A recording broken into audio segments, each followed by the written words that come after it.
Nutrition can be so confusing. Knowing when to eat, what to eat, how to eat, times of day, whatever the case may be, I always had some confusion. Even as a nurse, we never learned in nursing school what was the appropriate nutrition for our different types of patients. Yes, we got education about diabetes, and if they had carbs, give them insulin. If there were certain medications that happened to conflict with certain foods. But to really dig into what was nutrition and how it impacted our patient, we never really got that in nursing school. So as I've gotten a little bit older, I've started to look into nutrition and what that means for me and others around me. In 2019, I took that year and decided to eat a low-carb keto lifestyle for the entire year, even in the beginning of 2020. During 2019, I lost 75 pounds and was thrilled. But as we know, 2020 came with other challenges, such as, and things kind of went awry after that. Once we were able to get out and about and not be trapped in our houses, I went to different restaurants. I checked out a lot of different things and more or less fell off the wagon of COVID and took it to the woods and burned it. In a matter of less than a year, I had gained much of that weight back. And then as of last July 1st, I had gained all of it back and decided to try to do a low-carb lifestyle again. Unfortunately, it's been over a year now, and it hasn't worked nearly as well this time as it did last time. And the only thing I can figure is because I'm 4 years older, I'm now over 50, and maybe my body just isn't playing the way it used to. Here in just over a month, I'm going to be 51. I'm still striving to try to feel better, look better, lose some weight if at all possible, and just do what I can to be better at 51. I wanted to give you some tips on what I did, and hopefully that can help you as you start to look at where you're at in your health journey and maybe start to think about how you're going to change. The first big thing I did was think about all the junk food I ate. And believe me, there was plenty. So what I did is I looked through all my cabinets, and I live in an RV, so there's not a lot of cabinets. But the first thing I did was look to see what kind of junk could I eliminate from my diet. What processed, packaged food could I get out? I went through the cabinets and cleaned out much of the packaged crap food that I could. I either ate it, donated it, or just threw it in the trash. Some of this was a little difficult because, food's not cheap, but at the same time, I was thinking about what's going to happen with my body and how I was going to improve my overall health. So that's my first tip for you. Clean out all of the food that's causing you to feel bad, that's causing you to be overweight, and that's causing you to not make your goals. The number 2 thing I did was I avoided sweets. And I don't mean sweets as in like your Ho-Hos or your Twinkies. I mean keto sweets. So if you go out and you search the internet, you're going to see all kinds of ways to make some sweet treats that are considered keto compliant. Well, considering that I have such a carb addiction, the first and only thing I could do was just to eliminate anything sweet altogether. Now, have I stuck with that throughout the year? No. But at the same time, it helped get some of that carb addiction out of my system. Do I occasionally have a keto sweet? I do. I try to make things that are pure as far as products go, so they're homemade things. If it says keto or has some kind of low carb label on it at the store, it's probably not made with good products.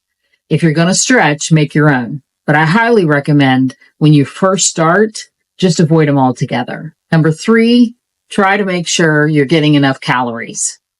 The last thing you want to do is try to starve yourself to death. Number 1, your body doesn't like it. And number 2, you're very uncomfortable while you do it. You need to try to eat what you need to eat when you're hungry. And when you get full, stop eating.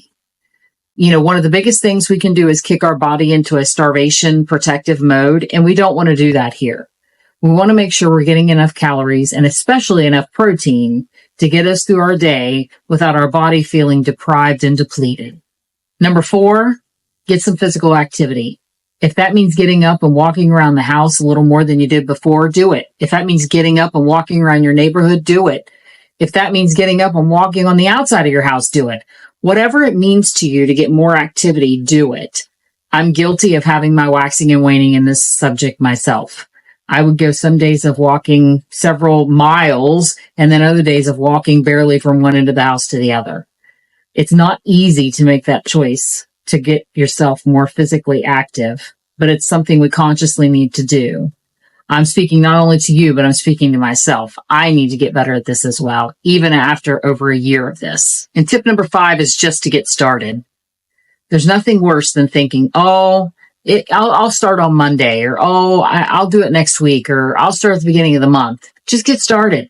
If you have a slip up, pass it off. You had a slip up, get back on track and go again. One little slip up does not end your week, your month, or your year. Get back on that horse and get back to doing what's right for your body and to keep you healthy. Part of my reason for starting this channel is to keep myself in check. I want to get healthier and I want to be better. The other part of this is because I'm hoping that my journey will help others to get healthier and see that there is a chance to be able to do what's right even after age 50. And even if you think you know everything you need to know, like me as a nurse. I want to find ways to change my body without looking always to a diagnosis, a medication, a prescription, a surgery, whatever that may be. I want to try to do this in a more natural, holistic way. I want to try to make myself feel better, be able to go out and do things that maybe I might not have been able to do at a heavier weight. But overall, I just want to feel better. I can say that even though my weight loss journey since starting in July of 23 has not went as well as it did in 2019, I can admit that I feel so much better than I did before.